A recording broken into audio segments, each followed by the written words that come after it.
Isso é muito legal. Irmãos, é bom estar na casa do Senhor, né? E eu acredito que a nossa vinda aqui é de bênção. Glória a Deus. Abra sua Bíblia comigo no livro de 2 Reis, capítulo de número 5. Glória a Deus. 2 Reis, capítulo número 5, um texto bem conhecido, né? Naamã, chefe do exército do rei da Síria, era um grande homem diante do seu senhor e de muito respeito, porque por ele o Senhor dera livramento aos sírios, e era este varão valoroso, porém leproso. Amém? O irmão pode se sentar. Queria conversar com você aqui sobre esse texto, ou esse personagem bíblico muito conhecido, né? Muito conhecido nosso. Embora, entretanto, eu entendo que, com certeza, você já vivenciou extrações bíblicas desse texto muito profunda. Isso é um texto clássico, né? Por causa da dinâmica da narrativa e da profundidade que existe dentro desse texto. Você já ouviu muito falar sobre Naamã? Naamã é muito famoso. Além de você ter ouvido muito falar de Naamã, eu também acredito que também você já meditou, né, nesse texto bíblico. O texto em si, ele relata alguns adjetivos profundos, que é de relevância para a nossa meditação aqui nesta noite. O texto também nos diz a envergadura da responsabilidade que esse homem tinha. Ele era um general, e para ser um general, ele tinha que ter algumas habilidades.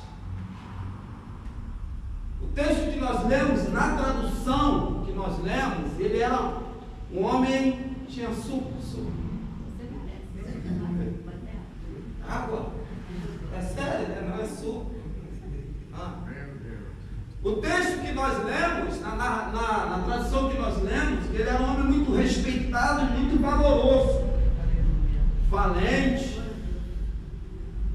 porque era um homem dado à guerra, um homem respeitado não só dentro da Síria, mas também fora dos seus territórios, por causa da estratégia que ele possuía, da coragem e habilidade que ele possuía também em liderar as suas tropas. Tanto é que ele ganha status de honra diante do seu rei. Quando o rei se via em apuros, ou quando o rei desejava conquistar espaço, ou ir à guerra, ou ir à peleja, então quando ele olhava para o seu estado maior, quem estava lá? Naamã. Se hoje Naamã fosse figura presente nesse tempo nosso, se hoje Naamã fosse um brasileiro, com certeza ele estaria em acesso direto com o presidente da República. E toda e qualquer estratégia de combate, de guerra, Naamã era lembrado. Naamã hoje, para que você possa entender e que nós possamos conjecturar, Naamã hoje estaria em qualquer outdoor espalhado pelo país afora. Naamã ia ser entrevistado por Rede Globo, Rede Record, revista Veja por causa das suas conquistas. Naamã era o herói a ser espelhado, a ser honrado. Naamã era um homem que qualquer menina judia ou síria queria ter. Naamã era, quando passavam, todos paravam e prestavam continência para ele. Naamã não só tinha nome, tinha história. Naamã não só tinha história, Naamã era respeitado. O que é o respeito? É quando o nome chega na frente da pessoa. E Naamã era esse tipo de homem que todos queriam estar perto, porque era um homem que entrava nas guerras, nos seus campos de batalha, e sempre voltava de lá vitorioso. Quando as cornetas das guerras eram tocadas e que acompanham a tropa era colocada em forma, e quando os oficiais podiam ver o projeto ou o panfleto da guerra, e que no topo lá estava o comando da guerra sobre Naamã, poderia cair sobre a sua tropa aquele alívio, porque quando a tropa entendia que era Naamã que estava à frente, eles iam com mais alegria, com mais prazer para a guerra, porque eles entendiam que quem estava na frente era alguém que sabia comandar e alguém que conseguia entender sobre guerra. Eu poderia conversar com você aqui muito sobre Naamã, porque de verdade, pelo um versículo que nós lemos aqui, e se nós aplicarmos a exegese, a homilética do texto, nós poderíamos arrancar muita coisa, muito exemplo bom desse homem. Porém, ele tinha um problema. Porém, a vida desse homem não era perfeita como tantas pessoas imaginavam. Imagine Naamã na frente da tropa, com seu uniforme perfeito, bem passado, com as estrelas no ombro, com todos os brevês de conquista no seu peito, o seu quepá na cabeça, com todas as honrarias dado a ele, e ele recebendo aquilo por fora, mas por trás daquele uniforme, por trás daquela farda, existia um drama, que não só correria a carne dele, mas também a alma dele, porque a doença que foi atingida naquele homem, não era uma doença curável, não era uma doença tratável, e acima de tudo, ele não poderia dizer para as pessoas que estavam com aquela doença. Agora veja o drama daquele homem, na rua, aplaudido, ovacionado, invejado, na rua, o homem que queremos todos estar perto, o homem que dá autógrafo, o homem que dá entrevista, o homem que tira foto. Dentro de casa, um leproso. Dentro de casa, alguém que está morrendo aos poucos. Dentro de casa, alguém que se vê sem valor nenhum. Agora, quem é de verdade, Naamã? O homem dentro de casa ou o homem da rua? Quem é Naamã? Um homem fardado ou o homem leproso dentro de casa?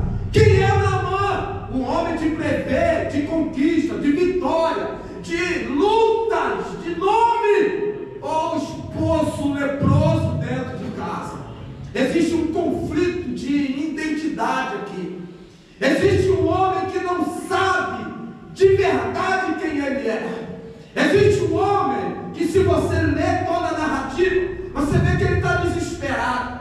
Por que ele está desesperado? Que uma menina que ele levou como escrava para dentro da casa dele vai formalizar uma opinião para ele, e ele vai receber aquela palavra. Mas por que ele vai dar ouvido a uma menina dentro da casa dele? Porque ele tinha ciência, e ele já tinha tentado de todas as formas sanar a alma dele, a dor da alma dele, a dor a mente de um general super vitorioso. Naamã é o reflexo, irmão, da nossa realidade. Naamã é o reflexo do tempo em que nós estamos vivendo hoje. Porque na rua, de fora, para as pessoas, somos super-heróis. Fora de dentro de casa, somos aquele homem sorridente, que falamos com todo mundo, que damos a paz do Senhor com um sorriso no rosto. Fora de casa, nós somos aquele crente que marcha, que pula, que canta com alegria, que entrega a profecia. Fora de casa, somos aquele crente que as pessoas olham e diz: grande homem de Deus, porque estamos de terno, porque estamos com um belo vestido, porque estamos bem perfumados. E sempre quando nós chegamos no ambiente, nós não abrimos a nossa boca para falar dos dramas internos que nós vivemos. Pelo contrário, ninguém vem aqui na frente para dizer: irmão, eu estou morrendo, Não, as pessoas vêm aqui e digam: Jesus é maravilhoso, Jesus está operando maravilha na minha vida, Jesus está abrindo porta, Jesus está fazendo, Jesus está acontecendo. Na verdade é que nós servimos a um Deus do impossível. Na verdade é que na rua nós somos assim, cantamos vitória, profetizamos que um novo tempo está para chegar. O problema é que quando nós saímos da rua, da igreja, do trabalho de oração, da escola bíblica dominical, quando termina o culto e entramos dentro de nossa casa, quem é que nós somos? Aquele que está aqui ou aquele que está escondido lá dentro? Existem verdades que não é exposta diante da multidão. Existem lepras que são escondidas de chaves.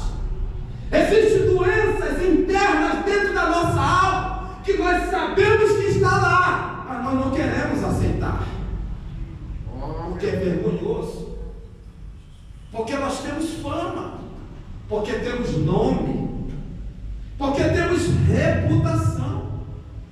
Existem situações dentro de nós que nós preferimos colocar uma capa por cima, preferimos cobrir, preferimos colocar um sorriso em vez de lágrimas, porque nós não temos a maturidade suficiente para entender que precisamos de um tratamento, que precisamos enxergar a nossa realidade. Existe um conflito de personalidade dentro de nós. Porque o que é caráter? Caráter, na maior simplicidade da palavra, é essa: quem é você quando ninguém está te vendo? Isso é caráter. Porque quando estamos diante da multidão, nós incorporamos ou nós trazemos à tona um personagem. Só que a realidade é que esse personagem não impressiona a Deus. Impressiona os homens, mas não impressiona a Deus. Os homens nos vê e nos dá título e nos dá título de homem e mulher de Deus, mas para Deus nada disso importa, porque a Bíblia vai dizer que os olhos do Senhor estão como chama de fogo sobre as nossas vidas.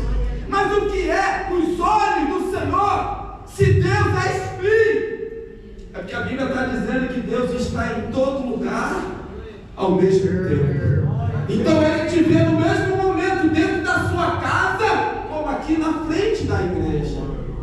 Alai, oh, aleluia, aleluia, aleluia, aleluia. Sabe o que é mais impressionante, irmão? É que quando nós identificamos essa lepra dentro de nós, mas nós não queremos tirar a armadura que esconde aquela lepra. É mais prático para nós conviver com aquilo. do que ir para a casa do oleiro e ser tratado por ele. É mais prático para nós, igreja, aleluia, conviver, porque a lepra não é como um infarto que mata da noite para o dia. A lepra mata, mas é paulatinamente, é devagar. A lepra mata um tecido naquela região, e naquela região, como o tecido da epiderme fica morta, você para de sentir dor e se acostuma com aquilo ali. Mas você sabe, Naamã sabe que ele tem uma lepra. E quem é que cura a lepra? Quem é que cura a lepra?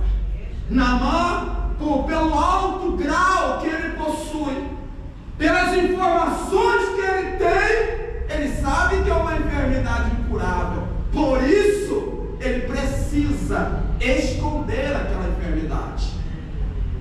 Mas nos nossos dias, existe alguém que pode curar essa enfermidade. O nome dele é Jesus, e ele está aqui nessa noite. Porque para Jesus, não importa se você canta muito, prega muito, o que mais Jesus está impressionado, está querendo de você nessa noite, é o seu coração, aleluia. Oh, aleluia, o seu coração contrito e quebrantado para ele nessa noite.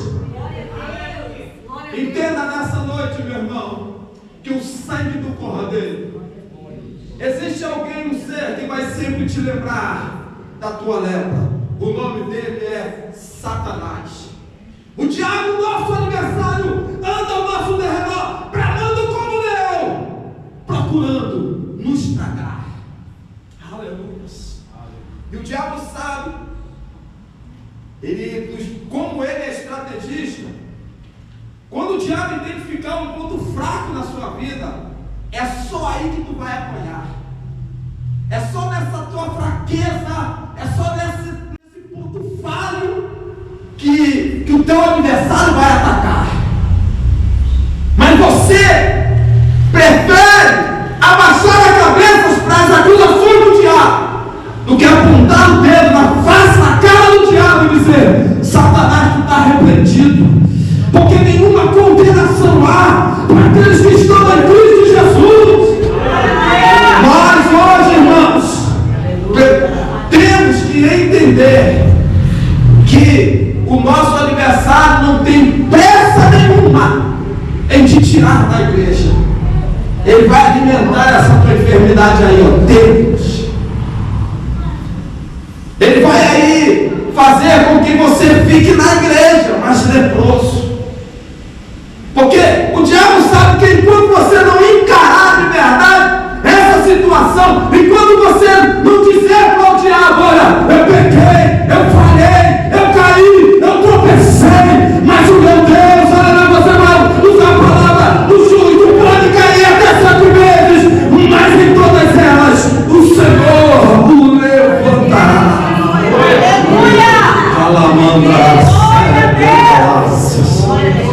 Jesus está aqui nesta noite. Está entendendo isso? Está entendendo isso? Vamos caminhar. Naamã então recebe a palavra da menina e diz: já tentei de tudo. O que custa ouvir essa menina? A menina tinha tudo para odiar Naamã, mas a menina é crente. Naamã vai dizer assim: ok, vamos partir para o princípio. Vai para o rei, e o rei fica lá chateadinho. O profeta Eliseu ouve dizer da cena que aconteceu. O profeta vai mandar um zap para o rei: fala assim, rei, fala para esse moço aí que tem profeta já. E o rei fala assim: vai na casa do profeta Eliseu. Naamã é aquele tipo de homem que, pelo tempo e pelas vitórias que ele já conquistou, ele tem que ser aceito, por mais que ele esteja doente. Ele tem necessidades internas dentro dele, que que ele precisa ser aceito, que ele precisa ser reconhecido, que ele precisa ser, de uma forma ou de outra, tratado como herói, como general. Quando ele chega na frente da casa do profeta Eliseu, e que o profeta nem recebe ele, manda dizer para ele depois, dizer, ó, mergulha no Rio Jordão. Ele demonia na hora. Quem esse profeta pensa que é? Não veio me receber, nem olhou na minha cara, nem perguntou o que eu tenho, e vai me mandar mergulhar aonde? No Rio Jordão? Não tinha outros rios. Olha ele querendo ensinar Deus a trabalhar, olha ele querendo ensinar o pastor da igreja a trabalhar, olha ele querendo ensinar, aleluia, as pessoas a como Deus usa as pessoas. Será que não tem assim pessoas no nosso meio que por estar na igreja há tanto tempo acha que sabe muita coisa, por ter andado com Adão, conhecido Adão, ter ido no cartório com Adão, colocar o nome de Caim no Adão, de tanto tempo que tem na igreja, não sabe que para Deus nós somos como crianças, somos iguais. Eu posso ter muitas conquistas, não importa, não, nós somos iguais diante de Deus. Deus não mede o homem pelos seus trabalhos, pelo tempo que ele tem de igreja. Deus não mede o homem pela oferta que ele dá na igreja. Não. Quando Deus olha do céu, Deus não procura pastor, Deus não procura cantores, Deus procura adoradores, homens e mulheres, aleluia, que querem e que precisam ser tratados por Ele. Olha isso. Naamã achava que sabia de muita coisa, mas por causa do currículo dele. Esse negócio de fome é complicado, irmão. Negócio de fome é complicado, porque a fama distorce a realidade. A fama tira de nós aquilo que de verdade nós somos, pó e cinza.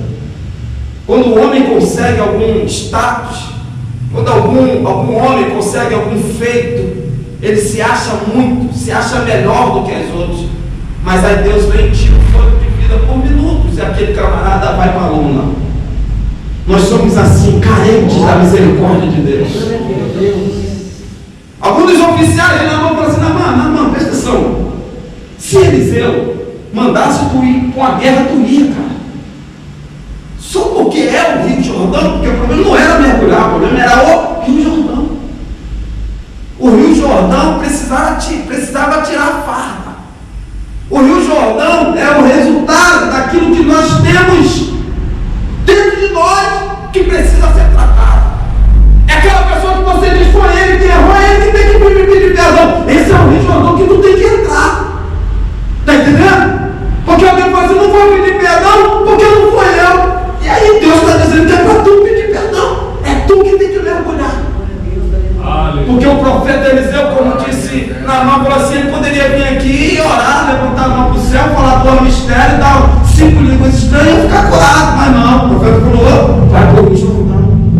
O Rio Jordão é onde nós precisamos necessariamente nos humilhar. É no Rio Jordão que nós nos desfazemos dos aplausos, é no Rio Jordão que nós nos desfazemos de todas as conquistas que aparentemente nós temos. É no Rio Jordão que nós descemos e temos que mergulhar 7 vezes. Não é dobrar o joelho hoje e querer levantar amanhã curado. É orar hoje, orar amanhã, orar depois de amanhã, e não sair de lá enquanto não ser curado. O problema é que nós decidimos ser certo, eu preciso ser tratado, mas oramos um dia, 2 dias e depois esquecemos. Aí o tempo está passando e Deus está dizendo para nós: o Rio Jordão é logo ali. Aonde é o Rio Jordão da nossa realidade, irmão? Eu chamo isso de casa do oleiro. E não existe um tratamento maior e mais eficaz para o crente como oração. Orar não dá ibope. Orar não muda Deus. A oração não muda Deus. A oração é aquela habilidade que o crente tem que ter, que sabe que tem que ter, mas não admite que é lá que a tua vida é mudada. É lá que você se encontra com Deus. Porque antes de Elias orar, se dizer assim, ó, segundo a minha palavra, não vai ter fogo, não vai ter chuva. Mas tu pensa que ali foi só aquela oração? O Novo Testamento diz que Elias orou. Antes de Elias orar, de falar aquela palavra diante do rei Acabe, ele tinha tempo com Deus, ele buscava Deus. Então nós só podemos ser alguma coisa, irmãos, em público, se primeiro nós somos no privado, se primeiro nós somos no interior do nosso quarto. Sabe por que a tua vida não está mudando na frente das pessoas? Porque Deus quer te tratar primeiro no interior do teu quarto. Então encare o teu Jordão hoje. É no Jordão que tu vai se livrar dessa coisa, vamos botar essa palavra, essa coisa que está te afligindo, que está te envergonhando, que está fazendo com que você abaixe a cabeça para essa acusação do diabo. O diabo não é mais poderoso do que o sangue de Jesus. Porém, entretanto, você precisa descer ao seu Jordão. É o seu Jordão. Não é sua mãe, não é o seu marido, não é o seu filho. É você que tem que descer lá. E de lá só sair enquanto for curado. Enquanto você não for curado, não saia de lá. Porque um mergulho, 2 mergulhos, 3 mergulhos, no quarto Naaman está dizendo, isso é coisa de louco. Mas Naaman está dizendo, mas eu vou tentar mais ou menos. Quinto, no 7. É no tempo de Deus. É no momento de Deus. Não é quando você quer. Não é quando é Deus, é até quando. Não é como você quer. Oh, aleluia. É no tempo dele. É no tempo dele. Deus é Deus, te abençoe a orar.